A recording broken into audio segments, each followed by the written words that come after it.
Continuamos en la UNED y estamos hablando sobre las religiones del mundo.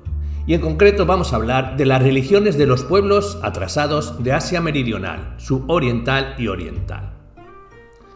El sur y el este de Asia son regiones de antiguas y elevadas civilizaciones, de países vastos y poderosos con estructura clasista compleja. Allí dominan desde hace ya mucho las así llamadas religiones nacionales oficiales, el hinduismo, confucianismo, taoísmo y sintoísmo, y universales como el budismo, el islamismo y en parte el cristianismo, son características de la sociedad clasista altamente desarrollada. Pero bajo la capa de estos sistemas religiosos, en algunos sitios se mantiene todavía una veta de creencias religiosas más antiguas vinculadas con los cultos tribales. Ello ocurre ante todo en los pequeños grupos étnicos que viven en relativo aislamiento en remotos rincones inaccesibles, preferente en las espesuras de las selvas tropicales, en las montañas o en las islas lejanas, y que en virtud de condiciones históricas desfavorables conservaron hasta nuestros días la estructura arcaica de la economía y de la vida social. Figuran entre estos grupos étnicos las tribus Kubu de Sumatra, los Semanga de la península malaya, la población nativa de las islas de Andamán y los Vedas de Ceilán. Además, en algunos pueblos más evolucionados se conservan en parte bajo la capa de religiones oficiales las creencias aborígenes más antiguas, premusulmanes, prebudistas y prehinduistas. Hablemos de estas religiones. La religión Kubu. Los Kubu constituyen un pequeño grupo de tribus que habitan las regiones boscosas y pantanosas del interior del sudeste de Sumatra.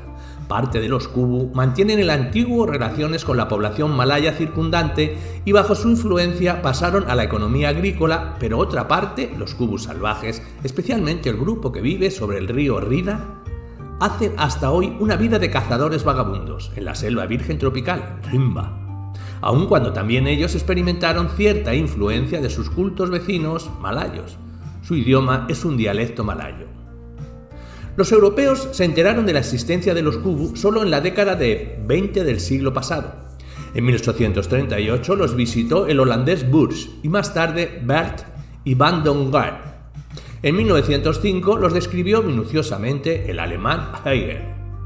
En 1929 apareció el apasionante libro de Ford, quien relataba su viaje a los salvajes Kubu en la Rimba.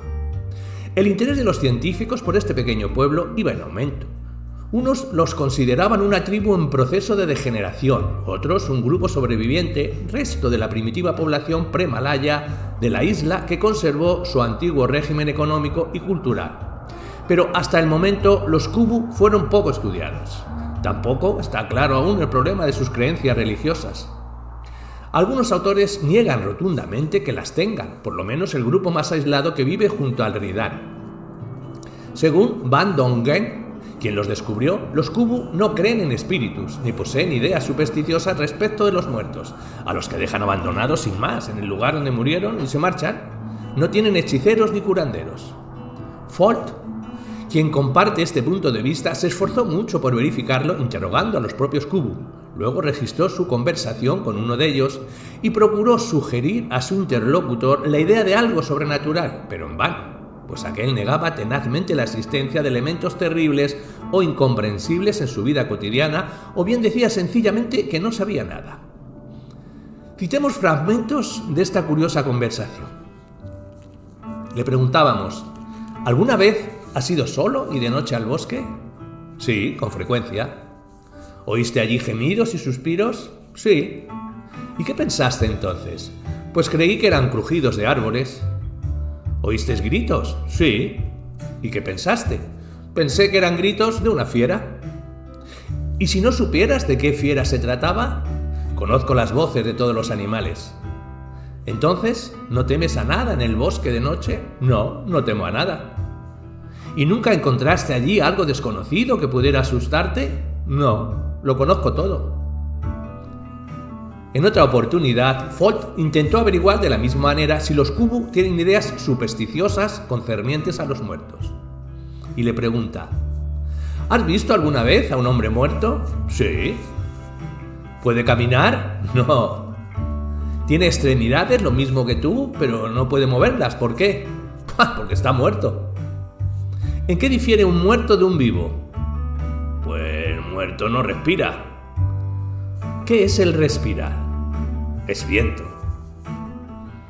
Igualmente de infructuosas resultaron las tentativas de Fought para descubrir algunas nociones religiosas vinculadas con los fenómenos atmosféricos. Y le pregunta, ¿has visto el rayo? Sí. ¿Y qué es? Pues no sé. ¿De dónde sale el rayo? ¿De arriba? ¿Sabes por qué se produce el rayo? No, no lo sé. ¿Puedes hacer el rayo? Yo, no. ¿Puede hacerlo algún hombre? No. ¿Y qué es entonces el rayo? Ya te lo he dicho, no lo sé. ¿Quizás es el trueno un animal? No. ¿Tal vez algún animal produce el rayo y el trueno? No. Estas conversaciones persuadieron a Fought de que los Kubu no tienen noción religiosa alguna, ni siquiera embrionaria. Si nos basáramos en entrevistas semejantes, desde luego muy interesantes, como lo hace Fought, deberíamos llegar a la misma conclusión, en efecto, lo cual tendría gran trascendencia teórica. Sin embargo, tales conversaciones con los nativos nos parecen poco convincentes. No siempre la gente descubre gustosamente sus creencias ante un extranjero desconocido, y mucho menos cuando se trata de hombres tan desvalidos, tímidos y débiles como los Kubu. Los relatos de otros observadores atestiguan, no obstante, que los Kubu tienen ciertas ideas supersticiosas. Existen en esta tribu los chamanes, los Dukun o Malin, y se supone que se comunican con los espíritus una vez entrados en estado de frenesí. Las primeras descripciones de Burns y Bert relatan los típicos manejos chamanes de los Malin, por ejemplo, cuando se ponen en éxtasis, danzando al son de tambores mientras oyen las voces de los espíritus. También describe otro procedimiento de los Malin para lograr la inspiración sobrenatural, cuando se cubren la cabeza con un chal y un rato después se sienten como embriagados. De este modo, el Malin descubre la causa de la enfermedad del paciente y la manera de curarla. Sin embargo, es difícil decidir si este xamanismo es originario de los Kubu o si se debe al ascendiente de los malayos. Pese al trato primitivo que las tribus Kubu dispensan a los muertos, simplemente los abandonan en el sitio, algunas de ellas, según Ballet, tienen la idea de que después de morir, unos hombres se transforman en espíritus y otros se mueren sencillamente. Lo advierten al parecer por ciertos sonidos que perciben en el instante de morir el hombre.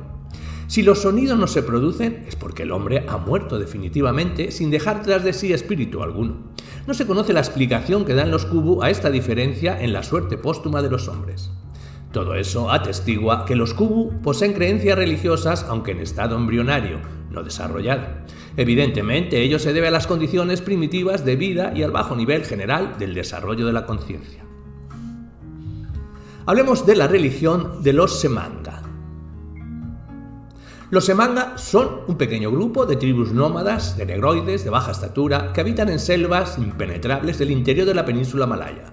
Los científicos consideran que su lenguaje pertenece a la familia Mokhem.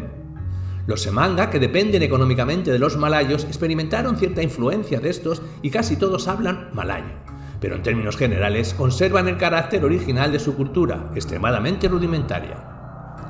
Las creencias de los Semanga están descritas en las obras de Bolun Stephens, 1891-1892, y de William Skate, 1899-1900.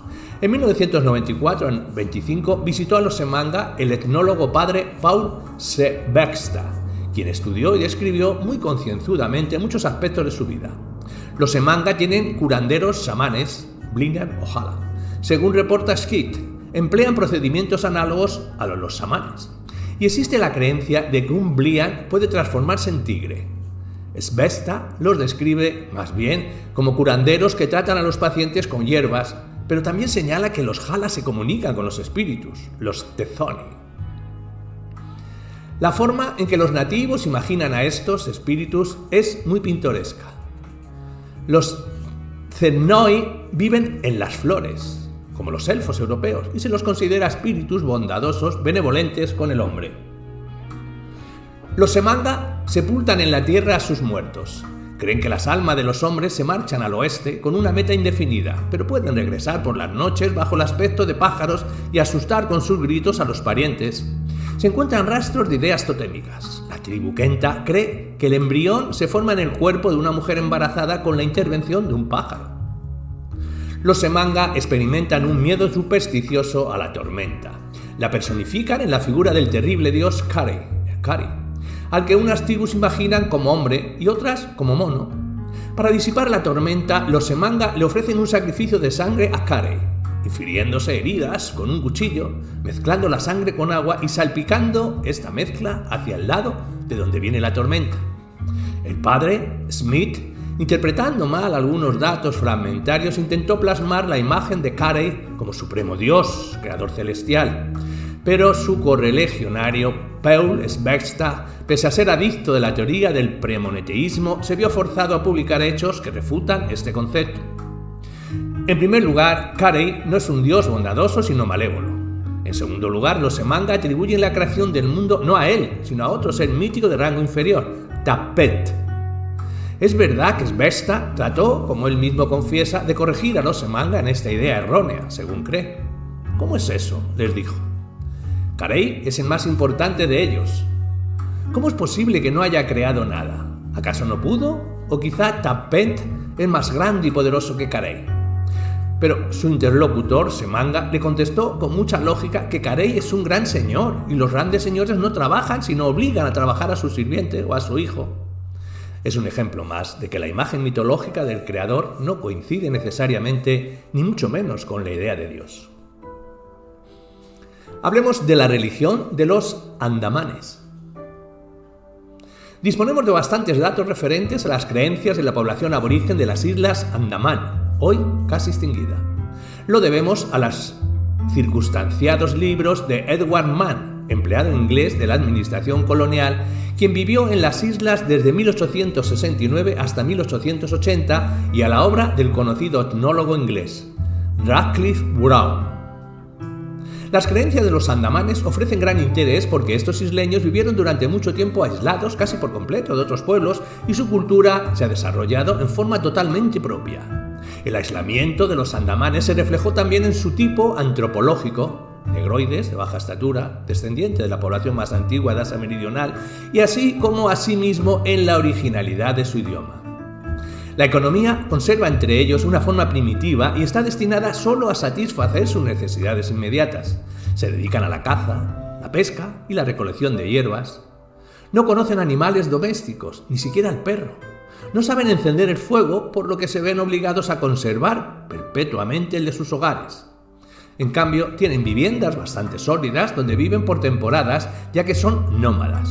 Emplean el arco y la flecha y confeccionan alfarería. Viven en reducidas comunidades clánicas. En las creencias de los andamanes, los rasgos profundos arcaicos se combinan con formas relativamente evolucionadas. Solo les queda un leve rastreo del totemismo. Brown recogió una serie de mitos sobre los antepasados. Se asemejan a los australianos, pues los antepasados llevan nombres de animales y al parecer son identificados con ellos. Las notas de Mann también mencionan a los antepasados con nombres de animales. Sin embargo, nada se sabe de los demás elementos del totemismo. Hubo prohibiciones alimenticias, pero en apariencia no tenían carácter totémico. Las prohibiciones de alimentos se relacionan con la costumbre de iniciación a la que se someten los adolescentes de ambos sexos de 11 a 13 años. La iniciación radica principalmente en la restricción de alimentos por un plazo entre 1 y 5 años. Para las mujeres suele durar más. Nada se sabe de las creencias relacionadas con la ceremonia de iniciación. Hay muchos más datos respecto de las variadas creencias animistas de los andamanes, vinculadas en gran medida con la actividad de ciertos especialistas curanderos o chamanes, Okoduhu o Okopaya, a quienes se atribuían aptitudes especiales, ante todo la capacidad de comunicarse con los espíritus. Los Okoduhu se relacionan con los espíritus en sueños o bien los más fuertes en estado de vigilia en algún lugar del bosque. Los espíritus con los que se comunican, los Okoduhu, personifican los diferentes fenómenos y fuerzas de la naturaleza y al mismo tiempo son espíritus de los hombres. Los andamanes no parecen diferenciar las dos categorías de espíritu y los denominan del mismo modo, Cha, Ga o La. Cuando Brown formulaba preguntas a los andamanes acerca de la procedencia de los espíritus del bosque y del mar, les respondían siempre que eran espíritus de mujeres y hombres muertos. Pero, Cuando formulaba la pregunta de otra manera, interrogando sobre lo que le ocurre al espíritu de una persona muerta, le daban respuestas confusas y contradictorias. Al parecer ya había surgido entre los isleños, quizá bajo el ascendiente de los misioneros cristianos, la idea del mundo particular de las almas en alguna parte debajo de la tierra o a la inversa, en el cielo. Se atribuye a los espíritus un carácter maligno, peligroso para los hombres. Es muy probable que estas imágenes animistas se basen en la personificación de las fuerzas hostiles y peligrosas de la naturaleza. De acuerdo con las averiguaciones de Mann, entre los espíritus que infundían mayor miedo se contaban Erem Chaugula, el espíritu de la selva, que hiere o mata a los hombres en el bosque con flechas invisibles. Lurhubin, el espíritu malo del mar, que castiga a los hombres con enfermedades repentinas y devora los cuerpos de los ahogados. Los espíritus Shol, que hieren a la gente con lanzas invisibles durante el calor diurno, la insolación. Se personifica a la luna, el sol, considerando la esposa de la luna, y otros cuerpos celestes, aun cuando no se les atribuye un gran papel en las creencias religiosas. En cambio, desempeña un papel importante el espíritu de la tormenta y del fuerte viento monzón, personificado en la imagen ya masculina, ya femenina, denominada Puluga o Biliku. Los destructores vientos huracanados, las tempestades y otros fenómenos similares se interpretan como la ira de Puluga. En cuanto al porqué de esa ira, generalmente se debe a la infracción de diversas prohibiciones que por lo demás tienen un origen oscuro. No se debe quemar ni derretir la cera de abejas. No se puede matar a los grillos, aunque las larvas de grillos son el manjar preferido. Según Mann, para repeler la tempestad o una nube de lluvia, cuando no se quiere que llueva, se practicaban conjuros mágicos. Los isleños gritaban entonces, dirigiéndose aparentemente a Puluga: «La serpiente morderá, morderá, morderá». No obstante, si comenzaba a llover, explicaban que Puluga no se había asustado por el aviso. Sin duda, Puluga ocupaba el primer lugar entre las imágenes mitológicas de los andamanes. Más tarde, los misioneros intentaron convertirlo en dios celestial e inclusive usaron este nombre en las traducciones de textos cristianos para referirse a Dios. El padre Smith también presentaba a Puluga como dios creador premonoteísta, pero eso está muy lejos de ser cierto. Los andamanes no tenían culto alguno de Puluga. No está claro qué papel le adjudicaban en la creación del mundo. Según algunas creencias, Puluga creó el mundo entero y, entre otras cosas, al primer hombre. Tomó del que descienden todos los hombres. De acuerdo con otras, el creador fue precisamente Tomo y Biliku. Puluga apareció más tarde. En todo caso, precisamente la figura de Tomo, el primer hombre antepasado, constituye el centro de la mayor parte de los mitos y también es el héroe cultural quien enseñó a sus descendientes todos los oficios y artes. Hablemos de la religión de los Vedas. Los Vedas forman una pequeña tribu de cazadores que habitan en las montañas del interior de Ceilán y un grupo poco numeroso en la costa nordeste de la isla. Los Vedas vivieron durante muchos siglos en estrecha proximidad con sus vecinos más cultos, los cingaleses, y en el nordeste con los tamiles. Muchos de ellos se sometieron a la fuerte influencia de estos pueblos y se habituaron a la vida sedentaria y se dedican a la agricultura. Son los así llamados Vedas campesinos. Pero los llamados Vedas salvajes, que hasta hoy se mantienen aislados y hacen una vida errante de cazadores, tampoco evitaron la influencia de los vecinos. Hablan un antiguo dialecto del cingalés. Viven en pequeñas comunidades compuestas por clanes matriarcales, las Barge o Baruj. Acerca de la cultura Veda y en particular su religión, existen las muy escrupulosas investigaciones de los hermanos Sarasin, 1884-1886, y para periodos posteriores, a principios del siglo XX, las obras de Parker y de los esposos Seligman y otros. Desde luego, dada su prolongada relación con los budistas cingaleses y los hinduistas tamiles, los Vedas no pudieron mantener las antiguas creencias en una forma pura. Pese a lo primitivo de su régimen económico y social, las creencias religiosas de los Vedas muestran indudable huellas del ascendiente de los pueblos vecinos, más evolucionados, pero conservan, no obstante, muchos elementos arcaicos. Los Vedas tienen a los así llamados Duganava, samanes relacionados con los espíritus. En toda comunidad hay uno, y es por lo general una profesión hereditaria. Al practicar su rito, el Duganaba danza, invoca a los espíritus y por último cae en un estado de semi-inconsciencia. Se cree que en esos momentos está poseído por los espíritus. Estos se denominan Yaka o Yaku. Constituyen el principal objeto de veneración y hay un gran número de ellos, pero es muy difícil discernir el origen de las imágenes de Yaku, es decir, reconocer cuáles son los elementos propios y cuáles los tomados a los vecinos. En el corro de los espíritus se destacan algunos de mayor importancia: los Galeyaku, los Kandeyaku y Naeyaku.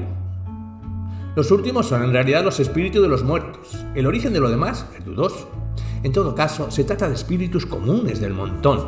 En la religión Veda no existen dioses si no tomamos en cuenta algunas imágenes mitológicas claramente imitadas de los vecinos. En verdad, los propios Vedas responden a veces en la siguiente forma a las preguntas directas de los investigadores. Nuestra religión es la cingalesa o tamil. Las ceremonias funerarias de los Vedas son extremadamente rudimentarias. Dejan el cuerpo del muerto sobre alguna roca, a veces lo cubren con ramas, y eso es todo. No tienen una noción clara del destino póstumo del alma. Pero sea cual fuere el vínculo de las creencias animistas Vedas con la veneración de los muertos, los espíritus desempeñan en su religión un papel relacionado, ante todo, con el oficio de la caza. Se les ofrendan sacrificios y oraciones antes de salir a cazar.